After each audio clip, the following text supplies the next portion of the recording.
Hello everyone, welcome to our classes. कैसे हैं आप सभी? Hope so doing well. So I am Rita Rani, I am educator on Unacademy also. और ये मेरा यूट्यूब चैनल है। आप हमें यहाँ पे भी ज्वाइन कर सकते हैं, अन अकेडमी प्लस पे भी ज्वाइन कर सकती हैं। सो स्टार्ट करते हैं हमारा आज का टॉपिक। हमारा आज का टॉपिक क्या है? बिजनेस फाइनेंस का फाइनेंसिंग डिसीजन। फाइनेंसिंग डिसीजन को हम लोग डिस्कस कर रहे थे, उसको हम फर्दर डिस्कस करेंगे। तो जैसा कि आप लोगों को पता है कि ये आपका क्लास 12th के लिए, बीकॉम के लिए, एमकॉम के लिए हर जगह पे यूज़फुल रहने वाला है, तो अच्छे से इसको करना। तो जो फाइनेंशियल डिसीजन होते हैं वो 3 टाइप के होते हैं। पहला होता है इन्वेस्टमेंट डिसीजन, जिसको हमने कंप्लीट कर लिया है। इन्वेस्टमेंट डिसीजन के अंदर हमने कैपिटल बस्टिंग करी थी, जो लॉन्ग टर्म से रिलेटेड होती थी। वर्किंग कैपिटल मैनेजमेंट से करी थी, जो शॉर्ट टर्म एसेट से रिलेट करती थी। फिर हम लोगों ने अब पढ़ना है फाइनेंसिंग डिसीजन। फाइनेंसिंग डिसीजन आप लोगों को ये बताता है कि आपने कितना पैसा डेट से इकट्ठा करना है, या आपने पैसा इक्विटी से इकट्ठा करना है, या आपने पैसा रिटेन्ड अर्निंग से इकट्ठा करना है, कहाँ से आपने सोर्सेज ऑफ फंड को इकट्ठा करना है। तो हमने बात करी थी फाइनेंसिंग डिसीजन के अंदर कि जो हमारे पास फंड होते हैं वो 2 टाइप के फंड होते हैं। पहला होता है कि ऑनर फंड। ऑनर फंड के अंदर क्या क्या आते हैं? जो मालिक के खुद के होते हैं। इसके अंदर इक्विटी कैपिटल आते हैं, रिटेन अर्निंग आती है, और फिर क्या आते हैं? बोरोड फंड आते हैं। बोरोड फंड का मतलब जो हम बाहर से रेस करते हैं। ओके, तो वो क्या आते हैं? बोरोड फंड आते हैं। अब ध्यान से देखना, मोस्ट इंपॉर्टेंट टॉपिक है हमारा।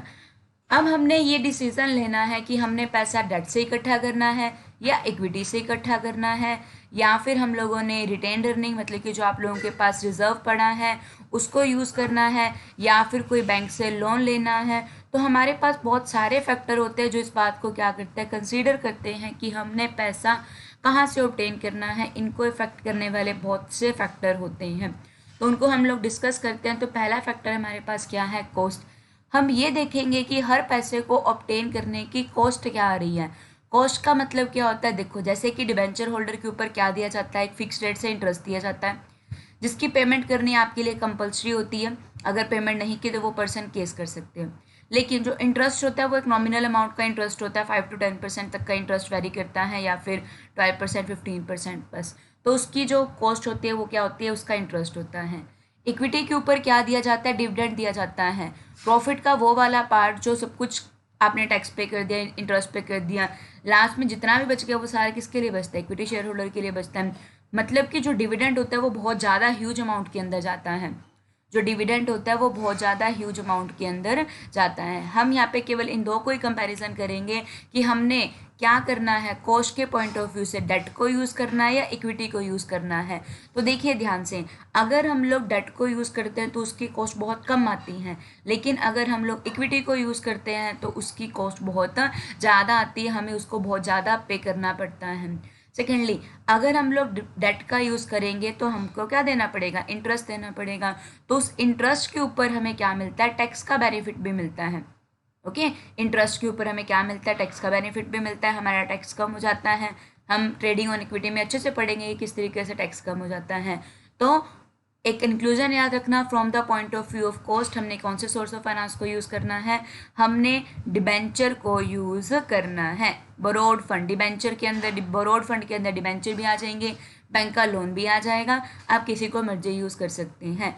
तो लास्ट कंक्लूजन में आपने को क्या बात याद रखनी है कि कॉस्ट के पॉइंट ऑफ व्यू से किसको चूज़ किया जाता है? कॉस्ट के पॉइंट ऑफ व्यू से हमने बोरोड फंड को यूज़ करना है। बोरोड फंड मतलब कि जो उधार लोगे, इसके अंदर डिबेंचर भी आ जाते हैं और इसके अंदर बैंक का कोई लोन भी आ जाता है। तो आपने उस चीज़ को कंसीडर करना, और अगर आपसे कोई एक बेस्ट पूछे तो आपने क्या बोलना है कि कॉस्ट के पॉइंट ऑफ व्यू से हम लोग डिबेंचर का यूज़ करेंगे, क्योंकि एक तो डिबेंचर के ऊपर एक फिक्स रेट से इंटरेस्ट की पेमेंट होती है, नॉमिनल इंटरेस्ट आता है। सेकेंड, इंटरेस्ट हमारे लिए क्या होता है? टैक्स को बचाने में भी क्या होता है? यूजफुल होता है। सेकेंड आता है रिस्क। देखो, अगर मैंने अभी आपको बताया रिस्क किसके अंदर ज़्यादा होगा? जब भी एक मैनेजर होगा वो वही सोर्स चूज करेगा ना, डेट यूज़ करेगा, इक्विटी यूज़ करेगा, वही सोर्स यूज़ करेगा जिसका कॉस्ट क्या आएगी? जिसकी कॉस्ट भी कम से कम आएगी, जिसका रिस्क भी क्या होगा? सबसे कम से कम होगा। मैंने आपको बहुत अच्छे से बताया था कि रिस्क किसका ज़्यादा होता है। अगर हम कंपनी के पर्सपेक्टिव से देखें तो डिबेंचर होल्डर को क्या करना पड़ता है, एक फिक्स रेट से इंटरेस्ट पे करना ही करना पड़ता है।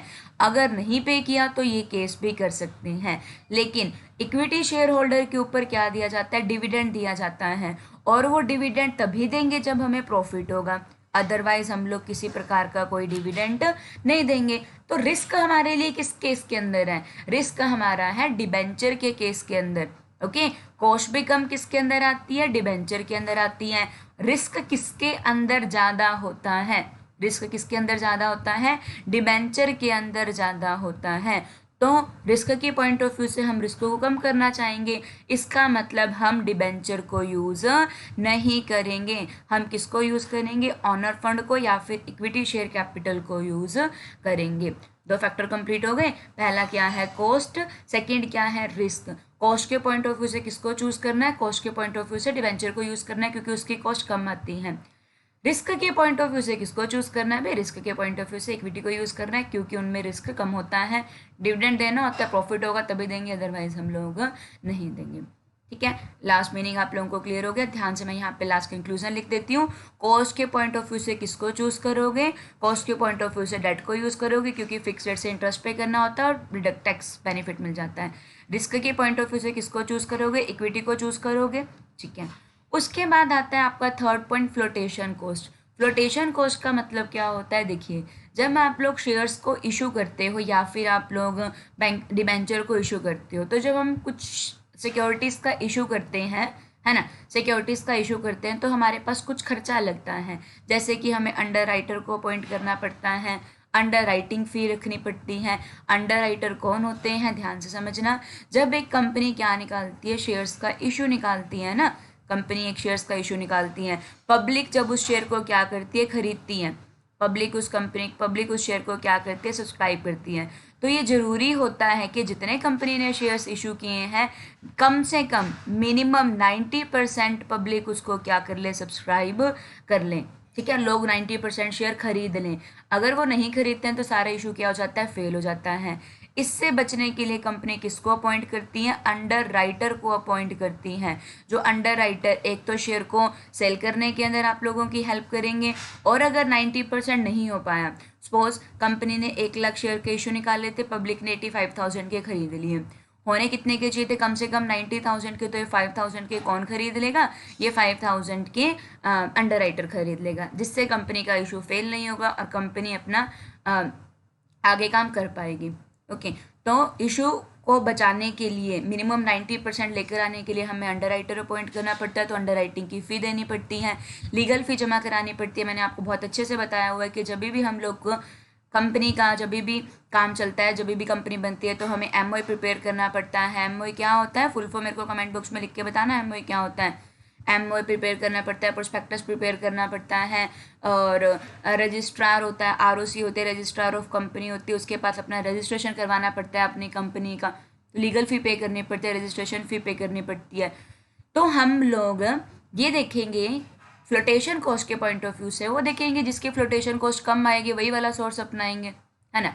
कॉस्ट जिसकी कम आ रही थी वो वाला पॉइंट अपनाया, रिस्क जिसमें कम हो रहा था वो वाला अपनाया, फ्लोटेशन कॉस्ट जिसमें कम आएगी वो वाला सोर्स अपनाएंगे। तो फ्लोटेशन कॉस्ट कम किसके अंदर आएगी, देखो डिवेंचर को इशू करोगे कॉस्ट आएगी, इक्विटी को यूज़ करोगे, इक्विटी का इशू करोगे कॉस्ट आएगी, किसमें नहीं आएगी, फ्लोटेशन कॉस्ट के पॉइंट ऑफ व्यू से हमें किसको यूज़ करना चाहिए, हमें रिटेन्ड अर्निंग को यूज़ करना चाहिए। फ्लोटेशन पॉइंट ऑफ व्यू से किसको यूज़ करना चाहिए, we have to use the retained earning. रख लोगे यार। तो अभी तक के लिए आपकी ये 3 ही पॉइंट है, अगले लेक्चर के अंदर हम बाकी पॉइंट को डिस्कस करेंगे। कॉस्ट के पॉइंट ऑफ व्यू से डिवेंचर को यूज़ करो, कॉस्ट कम आएगी।